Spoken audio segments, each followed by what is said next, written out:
പുനലൂരിൽ കല്ലടയാറ്റിൽ കണ്ടെത്തിയ യുവതിയുടെ മൃതദേഹമാണ് തിരിച്ചറിഞ്ഞത്. പുനലൂർ കലയനാട് സ്വദേശി 48 വയസ്സുള്ള പ്രവീണയാണ് മരിച്ചത്.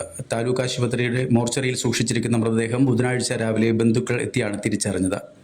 പുനലൂർ കല്ലടയാറ്റിൽ ശിവൻകോവിൽ കടവിന് മുകൾ ഭാഗത്തായി ചൊവ്വാഴ്ച വൈകിട്ടോടെയാണ് സ്ത്രീയുടെ മൃതദേഹം ആറ്റിൽ പൊങ്ങിക്കിടക്കുന്ന നിലയിൽ കണ്ടെത്തിയത്. പരിസരവാസികൾ വിവരം അറിയിച്ചതിനെ തുടർന്ന് പുനലൂർ പോലീസും ഫയർഫോഴ്സും എത്തിയാണ് മൃതദേഹം കരക്കെടുത്തതും പുനലൂർ താലൂക്ക് ആശുപത്രി മോർച്ചറിയിലേക്ക് മാറ്റിയതും. തുടർന്ന് നടന്ന അന്വേഷണത്തിലാണ് മൃതദേഹം പ്രവീണയുടേതാണെന്ന് തിരിച്ചറിഞ്ഞത്.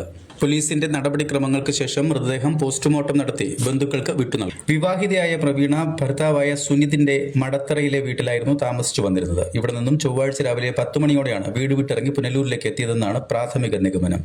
പ്രവീണയ്ക്ക് ചെറിയ ചില മാനസിക അസ്വാസ്ഥ്യതകൾ ഉണ്ടായിരുന്നതായും സമാന രീതിയിൽ മുൻപും വീട് വിട്ടിറങ്ങിയതായും ബന്ധുക്കൾ പറയുന്നു. മണിയായപ്പോഴാണ് എനിക്ക് ഒരു കോള് വരുന്നു, പപ്പ വീട്ടിൽ ഉണ്ടാകുന്നു. അത് അളിയന്റെ മോള്. അപ്പൊ ഞാൻ പറഞ്ഞു ഇവിടെ ഇല്ല.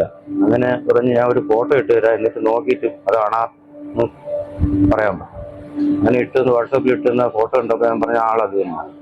അപ്പോഴാണ് പറഞ്ഞത് ഇന്നാണ് കാറ്റിൽ വീണ് മരിച്ചിട്ടുണ്ടാവും. അതിനുശേഷം അപ്പൊ ഞാൻ അവിടെ സഹോദരി അതിന് മുന്നിൽ വിളിച്ചായിരുന്നു.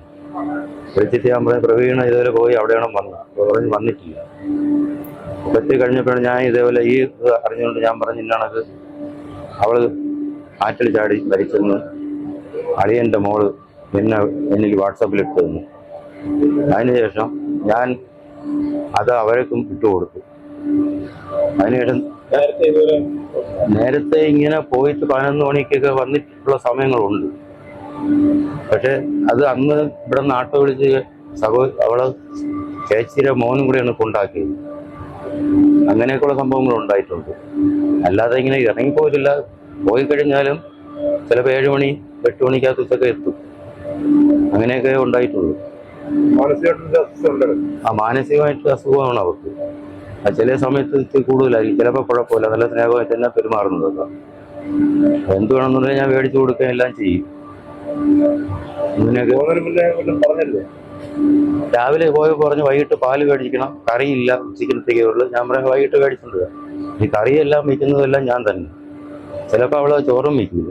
ചിലപ്പോൾ ഞാൻ പണിയും കഴിഞ്ഞ് ചെന്നിട്ട് വേണം ഇതെല്ലാം ചെയ്യാൻ. അപ്പൊ വെള്ളം ഇല്ലാത്തതുകൊണ്ട് വെള്ളം വരെ മൊത്തം ഞാൻ ചുവന്ന് കൊണ്ടുവച്ചിട്ടാണ് പോകുന്നത്. അങ്ങനെയൊക്കെ വരുന്നതിന്റെ സാഹചര്യം. അതിനുശേഷം പിന്നെ ഇതറിഞ്ഞ ഉടനെ തന്നെ നമ്മൾ പഞ്ചായത്ത് മെമ്പറെ വിളിച്ചുകൊണ്ട് നമ്മൾ ചേറ പോലീസ് സ്റ്റേഷനിൽ പോയി. അങ്ങനെ അവരവിടെ ഇരുന്നുകൊണ്ട് ഇവിടെ ബന്ധപ്പെട്ടു. അപ്പോൾ പറഞ്ഞ് നാളെ രാവിലെ വന്നാൽ മതി.